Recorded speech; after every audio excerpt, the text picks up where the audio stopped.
Good evening friends. तो आज की क्लास में हम देखेंगे कि ज्योग्राफी के अंदर जो बिजली वाला जो पार्ट आता है उसके अंदर कल का एक इंसिडेंट है जिसके अंदर कल बहुत तेज़ बारिश आ रही थी। तो उसी के अंदर मैं कहीं से आ रहा था तो फ़ोन मेरे साथ था और उसकी लाइट भी जली हुई थी उस टाइम पे। तो अचानक से बादलों से बिजली का गर्जना हुआ और मेरी लाइट का बंद होना दोनों एक साथ हुआ। तो ऐसा क्यों हुआ, हम इसको डिटेल में समझने का प्रयास करेंगे। तो सबसे पहले हम देखते हैं कि बादल के अंदर क्या होता है।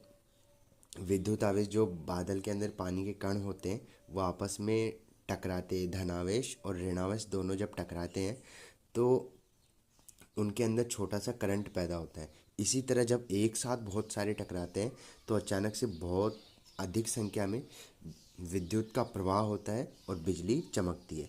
जब बिजली चमकती है तो उसी के साथ उसका इलेक्ट्रोमैग्नेटिक वेव्स वहाँ पे क्रिएट होता है। जितनी ज़ोर से अगर वो क्रिएट होगा उसी उसी के हिसाब से इलेक्ट्रोमैग्नेटिक वेव्स जितनी दूर तक जाएगी।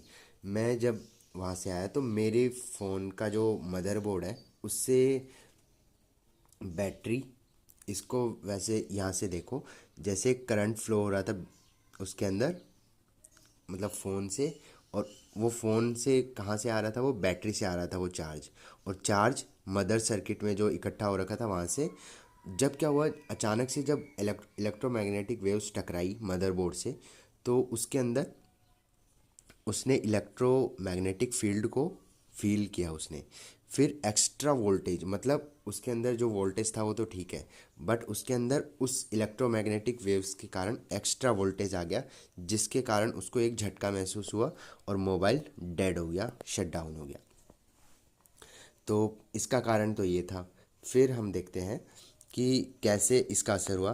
तो बादलों के बीच, धरती के बीच बिजली कड़की। बिजली गिरने से बहुत शक्तिशाली इलेक्ट्रोमैग्नेटिक वेव्स, इलेक्ट्रिक फील्ड उत्पन्न हुए। ये वेव्स हवा के माध्यम से चारों चारों ओर फैलती है। मोबाइल की फ्लैशलाइट ऑन थी जिससे बैटरी से करंट मदरबोर्ड में जा रहा था। मदरबोर्ड ने इस इलेक्ट्रोमैग्नेटिक फील्ड को महसूस किया। इससे मदरबोर्ड को क्षणिक रूप में एक्स्ट्रा वोल्टेज का झटका लगा।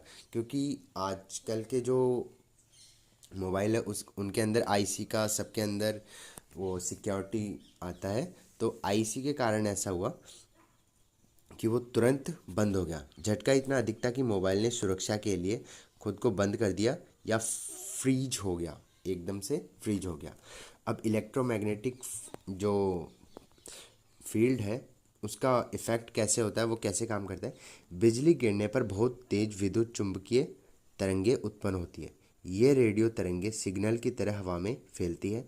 ये तरंगे जब मोबाइल जैसे इलेक्ट्रॉनिक उपकरण के पास से गुजरती है तो उसमें करंट के बहाव से गड़बड़ी उत्पन्न कर सकती है। इससे सर्किट का नुकसान या फ्रीज या शटडाउन हो सकता है, इसलिए वो तुरंत बंद हो जाता है। अब इसी के अंदर कुछ और भी है कि गर्जना सुनाई देने से तो उससे शयन पैड यानी आसपास उसके नीचे नहीं रहना चाहिए। ऐसा मतलब हम भी काफ़ी जगह देखते हैं। बिजली की गर्जना से उत्पन्न हुए इलेक्ट्रोमैग्नेटिक फील्ड ने मोबाइल के मदरबोर्ड को एक्स्ट्रा वोल्टेज का झटका दिया जिससे मोबाइल बंद हो गया। तो ये था इसका कंक्लूजन। और ये हर बार नहीं होता क्योंकि बिजली हमेशा मोबाइल के पास नहीं आती है। वो इलेक्ट्रोमैग्नेटिक फील्ड होता है, वो मोबाइल के मदरबोर्ड को जब झटका देता है तो या तो मोबाइल ब्लास्ट हो जाता है अगर आईसी का सिक्योरिटी ना हो, और अगर ऐसा होता है तो वो मदर मतलब मोबाइल डेड हो जाता है, उस टाइम पे काम करना बंद कर देता है। बिजली गिरने पर ऐसा प्रभाव संभव है क्योंकि आईसी के सिक्योरिटी के कारण। तो ये थी हमारी क्लास की सबसे इम्पोर्टेंट बात जो आप सभी को बतानी थी। अभी के लिए इतना ही।